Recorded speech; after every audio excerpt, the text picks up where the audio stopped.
کہ عمران خان نواز شریف یا زرداری کسی کو آرمی چیف اپوائنٹ کرتے ہیں، ناظرین کیا ہوگا؟ سب سے پہلا سب کے ذہن میں یہی سوال آئے گا، اور خاص طور پر ناظرین ان کے جو فالورز ہیں، عمران خان کے جو فالورز ہیں، کہ یہ تو وہی ہے کہ جو ان لوگوں کی کرپشن چھپانے کے لیے آیا ہے۔ ایسے ہی ہوتا ہے نا ناظرین، یہ تو بس جلسے میں کھڑے ہو کے بڑے آرام سے کہہ دیتے ہیں کہ ان کو پکڑو، ان کو مارو، ان کو جلاؤ گھراؤ کرو، ان کو برے طریقے سے بلاؤ، اور اس کے بعد ان کے ناظرین جو فالورز ہیں وہ اس کام پہ لگ جاتے ہیں۔ اور اس کے علاوہ ناظرین یہی نہیں، ناظرین ہر انسان کے ذہن میں، ایون آرمی کے ذہن میں، آرمی چیف کے ذہن میں، جس کو نیا آرمی چیف اپوائنٹ کیا جائے گا، ناظرین اس کے ذہن میں بھی یہی بات آئے گی کہ میرا ایک اسٹینڈرڈ کیا عمران خان صاحب نے لوگوں کے ذہن میں سیٹ کر دیا ہے کہ میں اگر شہباز شریف صاحب نے مجھے آرمی چیف اپوائنٹ کیا ہے، ظاہری بات ہے نواز شریف ان کے بھائی ہیں، تو یعنی کہ وہ آلریڈی آنے سے پہلے ہی ان کے مائنڈ میں ایک چیز انہوں نے ایک بم فکس کر دیا ہے عمران خان صاحب نے کہ آپ کرپٹ ہیں، اسی لیے آپ کو ان لوگوں نے اپوائنٹ کیا ہے۔ آپ اندازہ کریں ناظرین، یہ جو زہر ہے اس کا، یہ کہاں تک اس کا زہر جا رہا ہے۔ تو ناظرین میں کہتی ہوں حد ہے، اگر ابھی بھی ان کے خلاف ایکشن نہیں لیا گیا تو بہت دیر ہو جائے گی، کیونکہ انہوں نے ناظرین ایک چنگاری سلگا دی ہے۔ یہ جو کہہ رہے تھے نا کہ سری لنکا یہ ملک بن جائے گا اور اس ملک کو تباہ کر دو، اس پہ ایٹم بم پھینک دو، اگر ان لوگوں کو آپ لوگوں نے لگانا تھا تو بہتر تھا کہ ایٹم بم، انہوں نے ناظرین اپنی طرف سے یہ تیلی پھینک دی ہے، انہوں نے چنگاری لگا دی ہے۔ اب اللہ نہ کرے کہ اس چنگاری کو ہوا پکڑے، آگ لگے، تو بہتر ہے کہ جس انسان نے یہ چنگاری لگائی ہے اس انسان کے ہاتھوں کو پکڑا جائے اور ان کو اصل زندان کیا جائے، کیونکہ ناظرین حالات کا تقاضا یہی ہے کہ اب بہت ہو گیا، اب حد سے زیادہ ہو گئی ہے، اب اس کے علاوہ کوئی گنجائش نہیں ہے کہ ان کو مزید آپ کو کچھ کہنے کی چھوٹ دیں۔ دوسری خبر ناظرین، ویسے تو یہ خبر ہی اتنی بڑی ہے کہ اس کے ساری خبریں چھوٹی ہو جاتی ہیں۔ ناظرین یہ بھی اس بات سامنے آئی ہے کہ نواز شریف صاحب کا اور عمران خان صاحب کا بیک ڈور رابطہ بھی ہو رہا ہے۔ ناظرین کیوں نہیں رابطہ ہوگا؟ کیونکہ اب ان کو نظر آ رہا ہے کہ ان کو نااہل کرنے کی جو ساری جو پلاننگ ہے وہ ہو چکی ہے، اور پلاننگ میں ناظرین ان کی اپنے کیسز ہی شامل ہیں، ان کی اپنی وہ حرکتیں، اپنی وہ چیزیں شامل ہیں، اپنی وہ کرپشن شامل ہیں کہ جو یہ 3.5 سال تک کرتے رہے۔ تو ناظرین ان کو وہ چیز سامنے آتے ہوئے، ان کو اپنے نااہل ہونے کا ڈر سامنے آتے ہوئے، ناظرین انہوں نے کہا جا رہا ہے، مبینہ یہ بات ہے کہ انہوں نے بیک ڈور رابطے شروع کیے ہیں، اور نواز شریف صاحب کی طرف سے صاف انکار ہے کہ نہیں، آپ نے اب اپنے کیسز کا سامنا کرنا ہے جس طرح سے ہم اپنا کیسز سامنا کرتے رہے ہیں۔ ساتھ ساتھ ناظرین آپ کو یہ بھی میں بات بتاتی چلوں کہ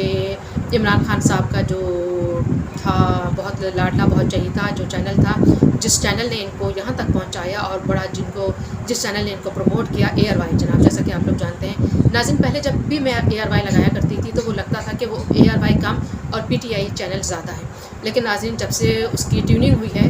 سمجھ رہے ہیں نا آپ ٹیوننگ کیوں، ناظرین جب سے اس کی ٹیوننگ ہوئی ہے، اور آج کل وہ ایک لفظ ہے نا آیا ہوا، جب سے اس کو اپڈیٹ کیا گیا ہے، تو ناظرین اب جب بھی آپ اے آر وائی لگائیں گے تو آپ کو نا آرمی کے ترانے اور آرمی کی تعریفیں اور آرمی کی تعریف و توصیف میں ربط الانسان وہ نظر آتے ہیں۔ اچھی باتیں ہونا چاہیے، لیکن بہتر تھا کہ ان کی اپ گریڈیشن سے پہلے ہی یہ کام ہو جاتا۔ چلیں بہرحال ناظرین، تو بات یہ تھی کہ آرمی سے انہوں کی تو معاملہ کچھ ایسا ہے کہ ناظرین جب اے آر وائی کی طلاق ہو گئی ہے، تو ناظرین معاملہ کچھ ایسے ہے کہ جب یہ خبر آئی کہ نواز شریف صاحب اور عمران خان صاحب کے بیک ڈور رابطے ہیں، تو اے آر وائی نے فوراً ہی یہ خبر چلائی۔ ان کے چلانے کے بعد ناظرین آج پھر دوسرا چینل بول چینل کے، وہ بھی آج کل بہت قریب ہے عمران خان صاحب کے، پی ٹی آئی کے، اور ناظرین ابھی اس کی ٹیوننگ نہیں ہوئی، اس لیے وہ بہت زیادہ بڑھ کے اور بڑھ چڑھ کے بات کر رہے ہیں۔ تو انہوں نے فوراً یہ خبر دی اور اے آر وائی کی نیوز کو کنٹراڈکٹ کیا اور کہا کہ کچھ لفافی جو صحافی ہیں ان کی طرف سے ایسی بات سامنے آ رہی ہے، اور مریم اورنگزیب کا جو سوشل میڈیا گروپ ہے وہ اس چیز کو پھیلا رہا ہے، جبکہ ایسی کوئی بات نہیں۔ تو ناظرین اس کے بعد دونوں چینلز کے درمیان میں ایک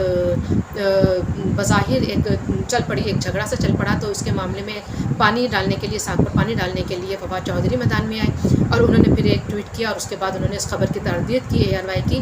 کہ یہ خبر غلط ہے، اور انہوں نے پھر سراہا بھی کہ اے آر وائی چینل نے ایک عرصے تک ہمارا ساتھ دیا ہے۔ اس طرح سے یعنی کہ ناظرین انہوں نے آگ پر پانی ڈالنے کی کوشش کی۔ تو ناظرین اس کے بعد جب ہم دیکھتے ہیں کہ جو ان کے فالورز تھے، پی ٹی آئی کے فالورز تھے، وہ اب سوشل میڈیا پر ایک ٹرینڈ بن چکا ہے، اے آر وائی کے خلاف، ان کے خلاف کمپین کی جا رہی ہے، اور ان کے خلاف پوسٹ لگ رہی ہے، ان کے خلاف ٹاپ ٹرینڈ بن رہے ہیں۔ تو ناظرین مجھے ایک بات آتی ہے ذہن میں، دیکھیں میرے ذہن میں آئی ہے، آپ کے ذہن میں بھی یقیناً آئی ہوگی، اور بہت سے لوگوں کے ذہن میں بھی آئے گی جب میں یہ بات آپ سے کروں گی۔ ناظرین وہ بات یہ ہے کہ کہا جاتا ہے، اور بلکہ کہا نہیں جاتا، اس کے تو اب ثبوت بھی سامنے آئے ہیں کہ عمران خان صاحب کو لانے میں آرمی کا کردار تھا. جو 2018 کے جو انتخابات ہوئے اس میں جس طرح سے RTS کو بٹھایا گیا اور جس طرح سے جہاز بھر بھر کے لوگوں کو ملایا گیا، ان کے پاس تو ناظرین ان کی اتنی تعداد بھی نہیں تھی کہ یہ حکومت کر سکے، پھر لوگوں کو ملا کے ان کی ایک حکومت بنائی گئی. تو ناظرین اس سارا آرمی کا پلان تھا کہ یہ وزیر اعظم بنے، ورنہ عمران خان صاحب 22 سال کی جدوجہد کر رہے تھے اور ابھی تک ان کا کچھ بنا نہیں تھا. بہرحال آرمی کے تگ و دود سے وہ وزیر اعظم بنتے ہیں، اور پھر جب آرمی دیکھتی ہے کہ ان کی وجہ سے معیشت خراب ہو رہی ہے، ملک کا خراب ہو رہا ہے، جو ہمارے دوست تھے وہ دشمن ہو گئے ہیں اور بہت برے حالات ہیں اور ہم لوگ تنہائی کی طرف جا رہے ہیں، تو آرمی کو پھر مجبوراً انٹروین کرنا پڑا اور عدم اعتماد کی تحریک سامنے آئی اور اس طرح سے عمران خان کو ہٹا دیا گیا. تو عمران خان صاحب جناب جانی دشمن بن گئے آرمی کے. اور اس کے بعد ہم نے دیکھا آرمی کو کس طرح سے انہوں نے ٹرول کیا اور کس طرح سے کتنے ان کے ساتھ تضحیق آمیز رویہ برتا گیا. ایون وہ جو ہیلی کاپٹر حادثہ ہوا تھا انہوں نے شہیدوں کو بھی نہیں بخشا. تو ناظرین عمران خان صاحب کا کردار یہ تھا. اس کے بعد دوسرے نمبر پہ اب آپ دیکھ لیں ARY کو. ARY ناظرین ARY نے PTI کی محبت میں، عمران خان صاحب کی محبت میں یہ بھی بہت آگے تک گئے ہیں. سارا دن ان کی کوریج کرتے گئے اور ان کی تقریریں لائیو نشر کرتے گئے اور ہر بات شہباز گل کا ناظرین پوری تقریر انہوں نے لائیو نشر کی. اور اس کے بعد جب ان کے اوپر تھوڑا سا سختی ہوئی تو پھر اس کے بعد انہوں نے معذرت کی. لیکن ناظرین اب جب وہ دیکھیں کہ اتنا کچھ کرنے کے بعد اب ARY کہاں پہ کھڑی ہے؟ ARY وہیں پہ کھڑی ہے ناظرین جہاں پہ اس وقت PTI کی نظر میں آرمی کھڑی تھی. جس طرح سے انہوں نے آرمی کا حشر کیا اسی طریقے سے اب ARY کا سٹارٹ ہو رہا ہے. تو ناظرین اب یہ دیکھیں، مجھے حضرت علی کا قول بھی یاد آ رہا ہے کہ جس پر احسان کرو اس کے شر سے ڈرو. میرا خیال ہے اس سے بہتر مثال لوگوں کو کہیں نہیں ملے گی کہ پہلے آرمی نے احسان کیا عمران خان صاحب پہ، اس کا حال دیکھ لیں، پھر ARY نے احسان کیا عمران خان صاحب پر، اب اس کا حال دیکھ لیں کیا ہو رہا ہے اور آگے کیا ہونے جا رہا ہے. تو میرا خیال ہے اب فالوورز جو عمران خان صاحب کے فالوورز ہیں اور وہ لوگ بھی کہ جو عمران خان صاحب کو بہت پسند کرتے ہیں، ان کے لیے جھنڈے لے کے کھڑے ہوتے ہیں عورتیں اور جو فیملی لے کے نکلی ہوتی ہے، وہ ان دونوں مثالوں کو سامنے رکھ کے سوچیں کہ وہ لوگ کہاں جا رہے ہیں اور ان کا کردار اپنے ان دو محسنوں کے ساتھ کیا تھا. اور یہ اب جو آپ لوگ اپنے لیڈر کی محبت میں اتنے آگے تک چل پڑے ہیں کہ آپ لوگوں نے پاکستان کو فراموش کر دیا ہے، پاکستان کے بارے میں ایسی باتیں کرتے ہیں کہ پاکستان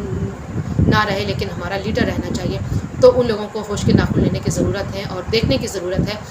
کہ PTI نے ان لوگوں کے ساتھ کیا کیا جو ان کے محسن تھے. تو آپ بھی کس کھیت کی مولی ہیں؟ آپ تو عوام میں ہی شامل ہوتے ہیں نا ناظرین. یہ جو جلسے بھرتے ہیں وہ ان کے عوام ہی ہوتے ہیں، تو عوام پھر کس کھیت کی مولی ہیں ناظرین کہ جنہوں نے اس چینل کو نہیں بخشا، جنہوں نے اپنے لانے والوں کو نہیں بخشا، تو آپ کو وہ کہاں بخشیں گے. تو اسی بات کے ساتھ ایک اور بات ناظرین کہ میرے ولاگ پر بہت سے لوگ کمنٹس کرتے ہیں، مجھے اندازہ ہے کہ یہ کمنٹس کرنے والے کون ہیں. تو بے شک آپ کو اعتراض کا حق حاصل ہے، تنقید کا حق حاصل ہے، لیکن ذرا شائستگی میں کریں تو بہت بہتر ہوگا. کیونکہ میں یہاں پہ یہ نہیں کہوں گی کہ آپ جس طرح سے تنقید کرتے ہیں وہ آپ کے ماں باپ کی تربیت ہے. یقیناً وہ آپ کے ماں باپ کی تربیت بالکل بھی نہیں ہے، کیونکہ کوئی بھی والدین اپنے بچوں کی تربیت ایسے نہیں کرتے. یہ وہی تربیت ہے ناظرین کہ جو آپ کے جو لیڈر ہے جس نے آپ کی تربیت کی ہے. یہ وہی تربیت ہے کہ جو آپ نے احسن اقبال صاحب کے ساتھ کیا، جو آپ نے ابھی کچھ دنوں پہلے وہ تارڑ کے ساتھ کیا کل پرسوں، اور جو اب آپ مختلف ولاگرس کے ساتھ اور جو ذرا سے آپ کے کسی کی تنقید کرتے ہیں آپ ان کے ساتھ کرتے ہیں. یہ اسی لیڈر کی تربیت ہے. اگر میرا ولاگ آپ کو پسند آیا ہو ناظرین تو اس کو لائک شیئر اینڈ سبسکرائب ضرور کریں، اور اگر میری بات سے کسی کو اختلاف ہو تو آپ ضرور کمنٹس میں بتائیں، لیکن شائستگی کے ساتھ. اسی بات کے ساتھ مجھے اجازت دیجیے، اپنا بہت خیال رکھیے گا. اللہ حافظ.